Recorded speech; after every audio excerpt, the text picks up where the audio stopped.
All right, so today I want to make a video on this issue.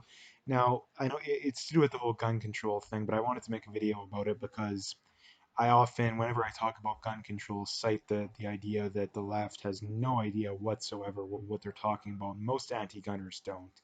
And this is just a prime time example of that. Now, Bill Blair is, I believe, one of the top, I don't know exactly what his title is. He's like a top public safety minister or something along those lines. And he's one of the guys heading up all these gun control initiatives in Canada.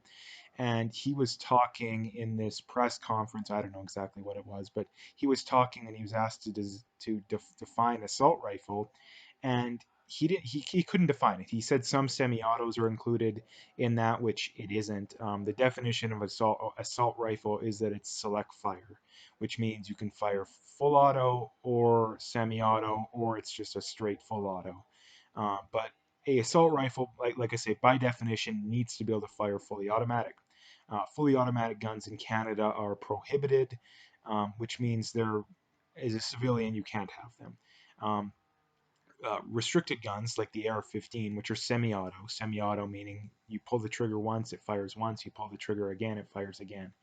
Um, those are restricted. The overwhelming majority of semi-automatic rifles in Canada are restricted. All handguns are restricted.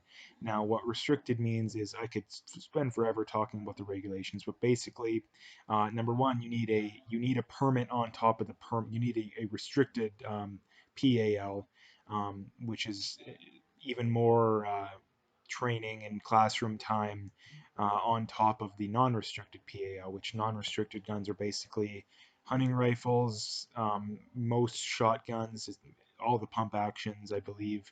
And I think there's some semi-autos that might be restricted, but again, don't quote me on it because the government or the RCMP, I think specifically, can declare any gun as restricted or prohibited for any reason. So when people say a restricted gun is more dangerous or a prohibited gun is more dangerous, that's not true because the RCMP can define any gun they want for any reason as a prohibited or restricted. So saying that it's more dangerous because it has a more higher qualification, that's a terrible argument. But getting back to it, restricted, you can only fire them at ranges legally. Um, you can only drive them between a range and your house, which means technically, if you stop for coffee, I think the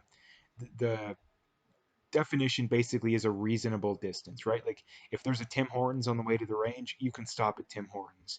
If you decide to go out and eat and the place you go out decide to eat is in the exact opposite direction of where the range is, you'd more than likely be arrested for that, depending on the what the arresting officer decided. But technically that is illegal. So um, not only that, you need a range permit. They need to be registered.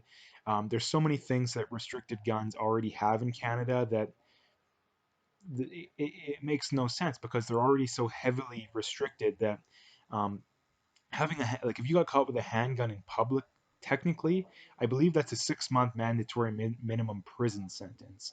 Again, don't quote me on this kind of stuff, but I'm pretty sure that's what it is. Not only that, there would more than likely be more charges on top of that. If the gun was loaded, if you had drugs on you, like that, like I say, there'd more than likely be more stuff on top of that if you had a criminal history. But the point being is that any everyday citizen, the average gun owner, if you got thrown in jail for 6 months, that would completely ruin your life. You'd more than likely lose your house. You'd more than likely lose, I mean, you would lose your job. Your life would be over. So, and what percent of people are actually willing to take that risk? Like, I don't believe the overwhelming majority of people are actually willing to take that risk. It makes no sense. The people willing to take that risk are the drug dealers, the mafia, the gang kind of people. Because number one, they probably don't own a house, so if they get arrested, who cares? Or if they do, they're just paying rent on something, so if they get arrested, who cares? Um, if they're in the mob or something like that, they probably have enough money that they could not work another day in their life. Not to mention they have people that could support them. So the problem with this kind of stuff, is that you have one side pulling it full circle. They have no idea what they're talking about. We know that gun control doesn't reduce crime, and we know for sure that the things that the left is proposing doesn't reduce crime. Because, like I say, I've said it a million times. On one hand, these kind of people will say, "Oh, well, Canada has less."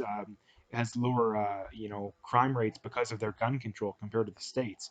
But then on the other hand, when talking about the increasing amounts of crime in places like Toronto, it'll be, oh, that's because we don't have enough gun control. Well, which one is it? Do we have enough gun control or not?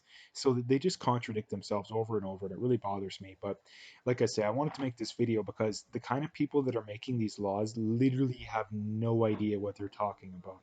Like, this would be like getting into a debate with people about economics and not even being able to explain what happens to supply when demand goes up, or vice versa. Like, this is the most basic of basic stuff that you would know if you were to be implementing laws and having debates on this kind of stuff, and they don't know it.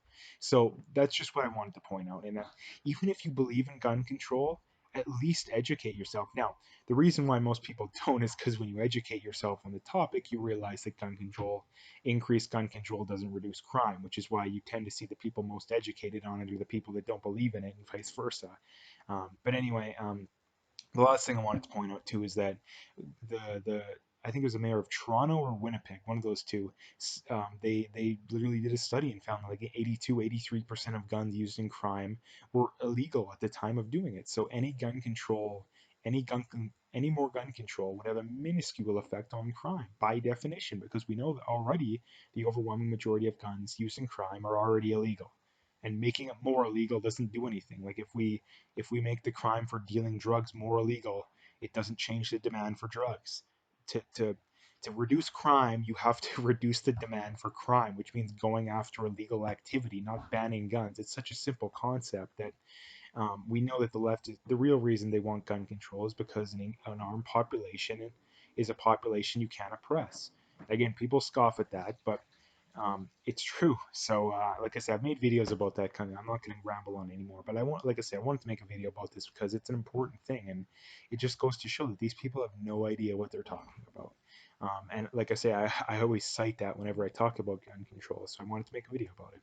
But anyway, if you like the video, make sure that like and subscribe. I do have my PayPal linked in the description. I do have an email linked in the description for any donations. I really appreciate that. And at the very least, just hit that subscribe if you haven't already, and stay tuned for more videos.